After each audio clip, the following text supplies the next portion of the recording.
Hello, EICC. My name is Cory Holloway, and if you haven't met me yet, I'm our new Equal Opportunity and Diversity Manager. Today is August 7th. Today's Purple Heart Day, and if you're like me and you're not a part of the veteran community, today is a day that we observe those who were wounded in battle and for those who paid the ultimate sacrifice. Today we have the opportunity to hear from one of our own veterans and someone who's a spouse of a veteran. We want to thank all of our veterans here at EICC and our community and around the world. Today we have Nikki Gullion, who is our Dean of Curriculum and Concurrent Enrollment, and her husband served in the Army for 13 years. So, Nikki, let's get into the questions. For our family, it really means a time for reflection, thinking about those who paid the ultimate sacrifice and those who were wounded in battle. In our situation, our soldier came home, and while we might have some times that are a little bit tougher due to experiences and injury during war, it's just another day for us to be reflective and thankful. He served for 13 years in the United States Army, did 3 tours.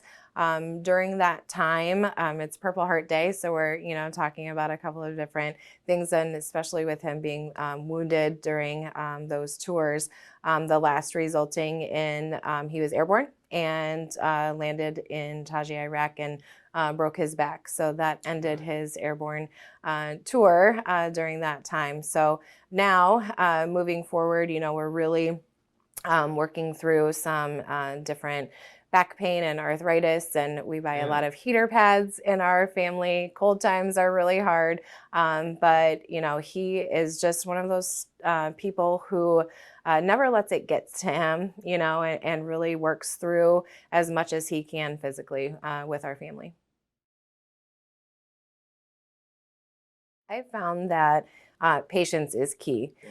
Sometimes there's going to be days that are a lot harder than others. There might be some pain points that we have to be aware of, but I've learned to really trust my husband's limits because he knows what he can and can't handle.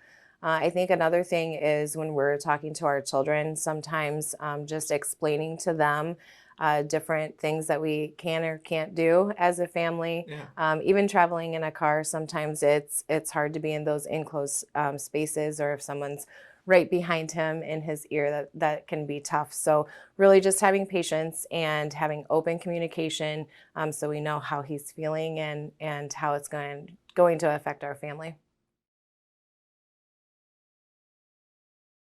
I think one thing to remember is to be responsive and patient with maybe some physical limitations.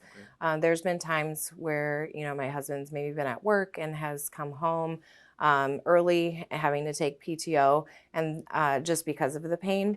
And I think that further frustrates some of our veterans, especially my husband, not being able to maybe keep up as he once did when he was younger and prior to, injuries during war. So I think that another thing is to maybe even reach out to the veteran and see if they'd be interested in working with another veteran mentor that works at your place of employment or within this institution. It's really important for us not to be too pushy with that, because you don't want to put anything in between you and them that would cause frustration or be something that would push them away and make them not feel part of a team. Sometimes we have to choose our activities pretty carefully when we're thinking about what we're going to do as a family during the summer, especially around the 4th of July.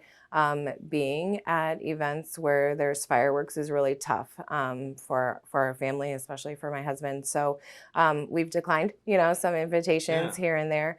Some other things that come up are if we're going to be in a large crowd, I have to be ultra aware of our surroundings and sometimes choose not to be in those situations. Large football games or other sporting events are really tough if we've got a lot of people behind us or surrounding us. Yeah.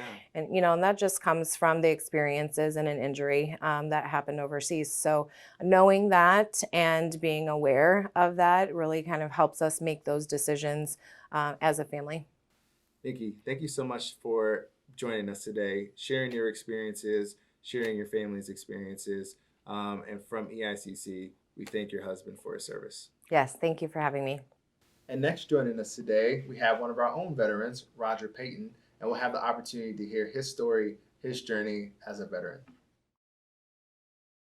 Yeah, currently, right now, I'm a full-time maintenance technician here at EICC, and I'm also a full-time student as well, working on my Associate of Applied Science and Technical Studies, specializing in HVAC. Okay.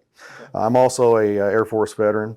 I spent about 4 years active duty in the United States Air Force and about 4 years in the Air National Guard. I decided to join the United States Air Force because when I came out of high school, I really didn't know what I wanted to do. I did want to go to college. I didn't have the money to go to college, and I didn't even know what I wanted to go to college for. I just knew that I needed to get a skill set and an education. So I joined the United States Air Force and went into the aircraft maintenance career field. And while I was in, I also earned my GI Bill. And I knew that by doing those two things, that was going to set me up for success later on in the future. My experience has been very positive here at EICC as a veteran. I've had lots of encouragement, lots of support from staff and instructors. I've also been given a lot of thank yous for my time in service. Also, too, as the president of the Veteran Student Club here at EICC Belmont campus, I get a lot of input from other vets, and I think what's most important to know about our veteran students is that they are going to be your most disciplined and structured students that you have. Yeah. They really key in on structure in a class. That's imperative that each class has good structure. Absolutely. Because that's what we're trained for.